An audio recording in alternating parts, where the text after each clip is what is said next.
Good evening everybody. Today we are going to learn present perfect continuous tense, means in Marathi चालू पूर्ण किंवा त्यालाच अपूर्ण वर्तमान काळ असंही म्हणतात. चालू पूर्ण वर्तमान काळ किंवा चालू अपूर्ण वर्तमान काळ असंही म्हटलं जातं. Present perfect continuous tense also known as present perfect progressive tense. तर मित्रांनो, मी हेडिंग लिहितो. तर प्रेझेंट टेन्स मधील आपला चौथा सब पॉइंट चालू होता प्रेझेंट परफेक्ट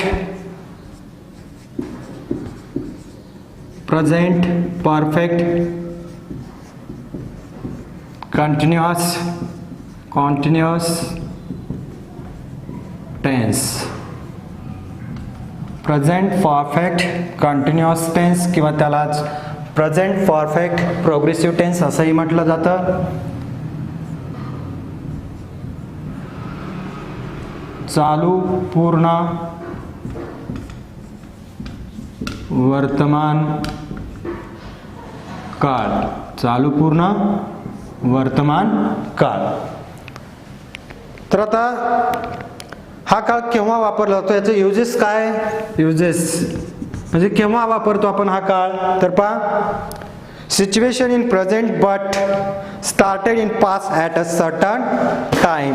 म्हणजेच काय, भूतकाळात खूप आधीपासून सुरू झालेली क्रिया अद्याप सुरू आहे किंवा नुकतीच संपली आहे असं दर्शवण्यासाठी हा काळ वापरला जातो. त्याच्यानंतर to tell how long the process. To tell बघा, to tell how long the process. To tell how long the process. To tell how long the process. तर म्हणजे वर्तमान काळातील म्हणजे या चालू पूर्ण वर्तमान काळातील क्रिया ही भूतकाळामध्ये आधीपासूनच सुरू झालेली आहे, परंतु ती किती कालावधीसाठी सुरू होती किंवा केव्हापासून सुरू होती हे दाखवण्यासाठी आपल्याला किंवा टाइम सांगण्यासाठी आपण यामध्ये काय वापरत असतो, सिन्स आणि फॉर. सिन्स आणि फॉरचा वापर या ठिकाणी केलेला असतो. तर पहा, सिन्स काय आपल्याला इंडिकेट करतं.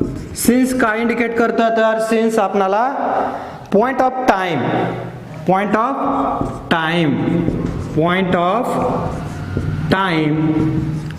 टाइम म्हणजे नेमकी वेळ किंवा निश्चित वेळ. म्हणजे एखादी घटना नेमक्या कोणत्या काळापासून सुरू झाली होती भूतकाळामध्ये किंवा केव्हापासून सुरू झालेली होती हे आपल्याला काय सांगतं, सिन्स सांगतं. म्हणून त्याला आपण पॉइंट ऑफ टाइम म्हणजे निश्चित वेळ इंडिकेट करतं. निश्चित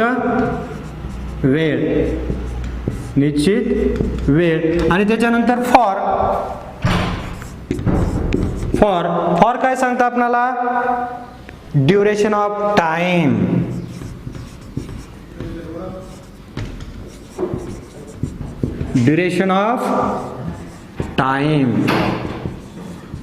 काय सांगतं फॉर आपल्याला, ड्युरेशन ऑफ टाइम म्हणजे कालावधी.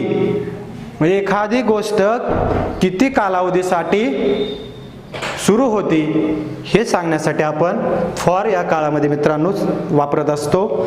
बघा, फॉर एक्झाम्पल, सिन्स नंतर भूतकाळातील घटना सुरू झाल्याची निश्चित वेळ असते.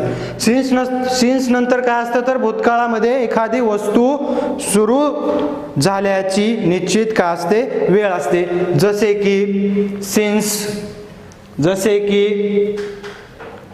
Since 8 o'clock, since 8 o'clock, 10 o'clock, 9 o'clock, 9 AM, 10 PM. लक्षात येते का. तर सिन्स नंतर भूतकाळात एखादी घटना किंवा एखादी गोष्ट सुरू झाल्याची निश्चित वेळ असते. त्याच्यानंतर सिन्स मॉर्निंग, सिन्स संडे असेल त्याच्यानंतर सिन्स 1990 असेल, त्याच्यानंतर लास्ट वीक असेल, आणि फॉर नंतर बाळांनो घटनेचा कालखंड सांगितला जातो. फॉर नंतर काय, घटनेचा कालखंड सांगितला जातो. त्याच्यात जसे की for 10 years, for 10 years, for 10 years, त्याच्यानंतर फॉर 10 इयर्स, त्याच्यानंतर 5 hours, for 5 hours, 2 days, whole morning, त्याच्यानंतर लास्ट वीक. तर लक्षात आलं का, सिन्स आणि फॉर. तर मित्रांनो आता आपण प्रत्यक्ष या काळातील उदाहरणांचा अभ्यास करूया. तत्पूर्वी आपण या काळाचा जो फॉर्म्युला आहे त्याला आपण जे स्ट्रक्चर म्हणतो ते आपण पाहणार आहोत. पहा, त्याचं स्ट्रक्चर आहे. All of you note down in your notebook. सर्वांनी लेक्चर ऐकत असताना वही आणि पेन सोबत ठेवायचं आहे, आणि मी जे काही लिहित आहे, जे पॉईंट सांगत आहे, फॉर्म्युला असेल किंवा काही वाक्य असतील त्या काळातील, ते तुम्ही नोट करून घ्यायचे आहेत. आता फॉर्म्युला पहा या काळातील. बघा, सुरुवातीला नेहमीप्रमाणे सब्जेक्ट, त्याच्यानंतर have oblique has plus been plus,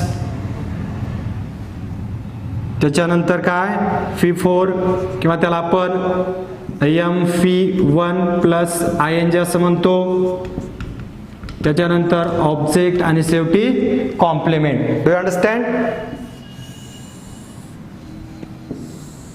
बघा, सुरुवातीला कर्त्यानंतर हॅव किंवा has plus been plus FI4 plus object plus complement. लक्षात आलं का? तर सुरुवातीला आपण आता याची काय उदाहरणं अभ्यासूया. बघा, he has been working in Tata company. He has been working He has been working in Tata company. He has been working in Tata company. In Tata company. He has been working in Tata company since 2000. Since 2000. पहा मित्रांनो, He has been working in Tata company since 2000. म्हणजे भूतकाळामध्ये ही क्रिया काय होती, खूप आधीपासून सुरू होती. तर टाइम पण दिलेला आहे, सुरू होती, आणि ती सध्या ही कशी आहे, सुरू आहे. म्हणजे आतापर्यंत तो काम करत आहे टाटा कंपनीमध्ये. आणि बघा, he has been working in Tata company since 2000. म्हणजे 2000 सालापासून तो टाटा कंपनीमध्ये काम करत आलेला आहे. लक्षात येते का? सिन्स नंतर हे का आलेलं आहे, निश्चित वेळ आलेली आहे, निश्चित वेळ आलेली आहे. लक्षात येते का? 2000 सालापासून तो टाटा कंपनीमध्ये काम करत आलेला आहे. त्याच्यानंतर दुसरं उदाहरण पहा. He has been playing cricket. He has been playing cricket. He has been playing cricket. म्हणजे तो क्रिकेट खेळत आलेला आहे. म्हणजे त्याची क्रिकेट खेळण्याची क्रिया भूतकाळामध्ये खूप आधीपासून सुरू झालेली होती आणि ती अद्यापही सुरू आहे असं सांगण्यासाठी आपण प्रेझेंट परफेक्ट कंटिन्युअस टेन्सचा म्हणजे चालू पूर्ण वर्तमान काळाचा उपयोग करत असतो मित्रांनो. तर आता तुम्ही म्हणाल की कोणत्या कर्त्यासोबत कोणतं टू हॅवचं, ही हॅव हॅज काय हो, टू हॅवची काय ती वर्तमान काळी सहाय्यकारी क्रियापद आहे. टू हॅवची वर्तमान काळी सहाय्यकारी क्रियापद कोणत्या आहेत, हॅव आणि हॅज. लक्षात येते का? तर हॅव कधी घ्यायचं आणि हॅज कधी घ्यायचं हे तुम्हाला मी सांगितलेलं आहे पाठीमागच्या टेन्समध्ये. जर ही शी इट असेल तर काय घ्यायचं, हॅज घ्यायचं. किंवा एखादं नाउन असेल तेव्हा हॅज घ्यायचं. इतरत्र ठिकाणी काय घ्यायचं आहे, हॅव घ्यायचं आहे. Do understand? बघा, he has been playing cricket म्हणजे तो क्रिकेट खेळत आलेला आहे. त्याच्यानंतर next sentence in this tense, दुसरं वाक्य पहा. She has been dancing. she has been dancing. she has been dancing.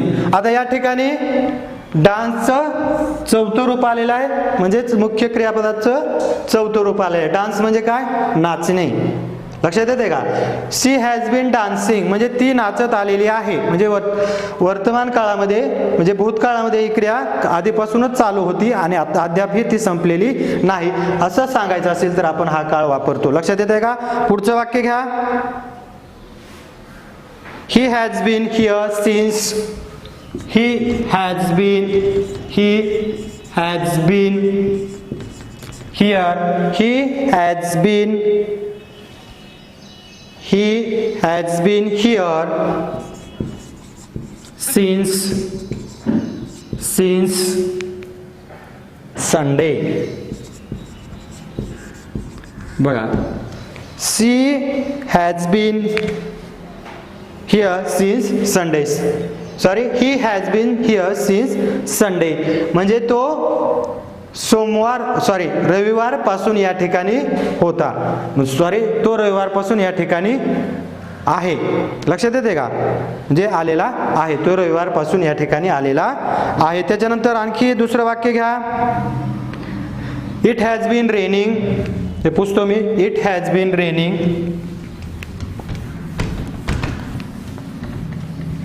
It has been raining for 7 hours. बघा, it has been raining. It has been raining. It has been raining for 7 hours. For 7 hours. बघा, for 7 hours. आता या ठिकाणी H काय आहे? Silent आहे म्हणून याचा उच्चार केला जात नाही, फक्त आवर्स. बघा, it has been raining for 7 hours म्हणजेच याचा अर्थ काय होतो? It has been raining for 7 hours म्हणजे 7 तासांपासून पाऊस पडत आलेला आहे. लक्षात येते का? It has been raining for 7 hours म्हणजे अजूनही पाऊस म्हणजे भूतकाळामध्ये पूर्वी सुरू झालेला होता आणि अजूनही तो अद्याप थांबलेला नाही असं सांगण्यासाठी आपल्याला मुलांनो प्रेझेंट परफेक्ट कंटिन्युअस टेन्सचा वापर आपण या ठिकाणी करत असतो. लक्षात येते का? त्याच्यानंतर आणखी काही उदाहरणं घ्या. She has been singing song since morning. She has been singing songs. She has been singing song since morning.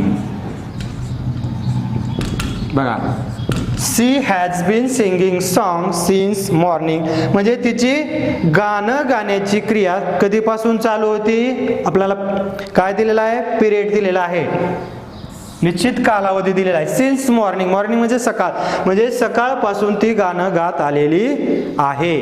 लक्षात येते का? सकाळी गाण्याला तिनं सुरुवात केलेली आहे आणि अद्याप ते सुरूच आहे. लक्षात येते का? त्याच्यानंतर दुसरं वाक्य घ्या. Your son has been cutting. Your son has been cutting. Your son has been cutting. Your son has been cutting school for the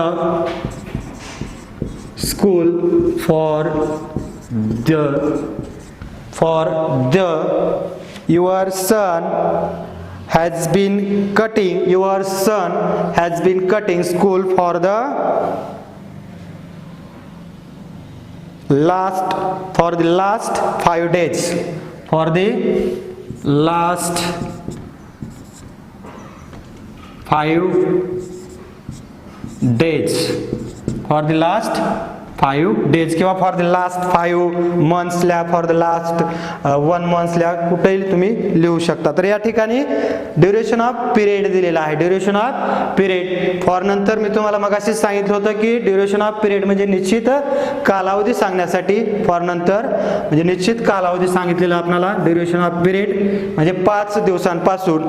your son has been cutting school for the last 5 days म्हणजे 5 दिवसांपासून